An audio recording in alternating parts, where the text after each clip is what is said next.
حمدان في ما يخص الوصول إلى المربع الذهبي، وبالتالي يعلم بأن نقاط المباراة الثلاث اليوم في غاية الأهمية هنا في مواجهة هذه اللقطة. ولاعب نادي الشمال القائد ماتياس ناني، هذه الكرة، هذه المحاولة، شايفين الالتحام ما بين الاثنين. أنا أعتقد شخصيا بأن عبد الله العذبة لن يذهب بين الاثنين اللي موجودين في اللقطة الماضية، وهذا أمر يحدث في عالم. لا، نعم، هذا هو القرار السليم من وجه كرة بمحاولة أمامية ملعوبة لمصلحة نادي الشمال عن طريق المهاجم لاعب كاب فيردي ريكاردو غوميز. حلوة لا زالت مستمرة، وقال الله حلوة الكرة الماضية، ومحاولة من يونس بالهندة لكن عماد، وأشار فيها حكم المباراة إلى استمرارية اللعب. وصلت إلى محاولة خطيرة جدا، شوف كرة ريكاردو غوميز إلى يونس بالهندة. وعلى عكس الاتفاقيات 3 انتصارات للشمال وأربعة حالات تعادل. كرة بمحاولة وتسديده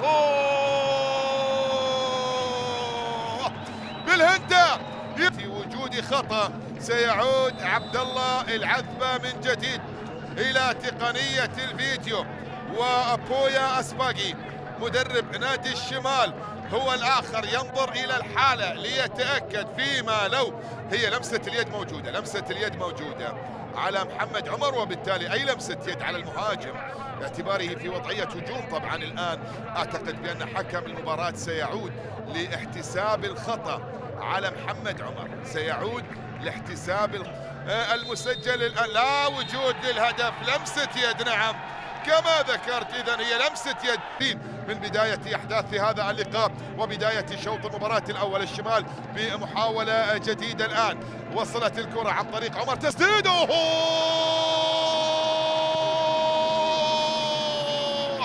نعم، وأنت سببت في إلغاء الأول للكرة. هذه المحاولة، هذه اللقطة لمصلحة نادي الشمال، والأولى راحت والثانية عادت ولا زالت مستمرة. يا سلام، الله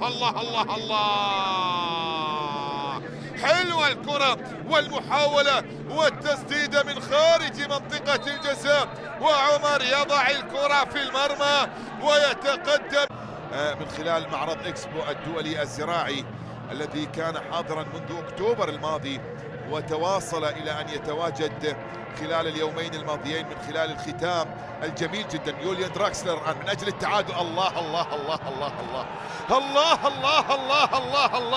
على ذكر الجمال، الأهلي يسجل منذ البداية هدف شمالي جميل في الشوط الأول، هدف أهلاوي جميل في الشوط الثاني. هذه شوف تمريرة دراكسلر، شوف تمويه يزن انعمات، يزن أخذ الجميع وأعطاهم بأنه هو من سيسدد، ومن ثم بعد ذلك تركها لعمر. سيكو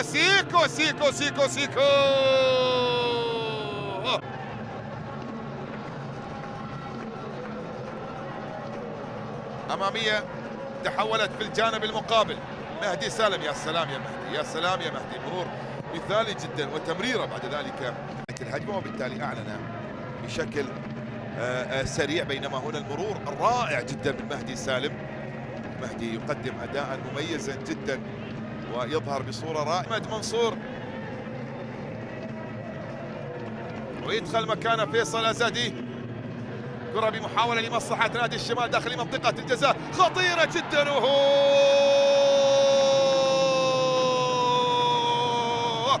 يعود من جديد ولكن بأقدام الهداف ريكاردو غوميز يسجل هذا الموسم. هذه الكرة، هذه المحاولة للشمال، ماتياس ناني في الجهة اليمنى، وصلت إلى مهدي إلى عمر، وعمر بعد ذلك سددت صد حارس المرمى وعادت إلى ريكاردو وغوميز يسجل ويضع الكرة في المرمى وهدف الأهلي.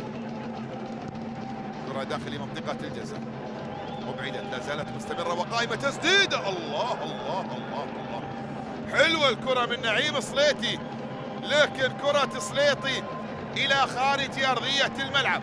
هذه اللقطة وبالقدم اليمنى صليتي صدمت في ظافرة عبد الله العذبة تعلن نهاية أحداث هذا اللقاء بانتصار الشمال على حساب النادي الأهلي بهدفين مقابل هدف واحد. انتصار مهم جدا يبعد الشمال عن حسابات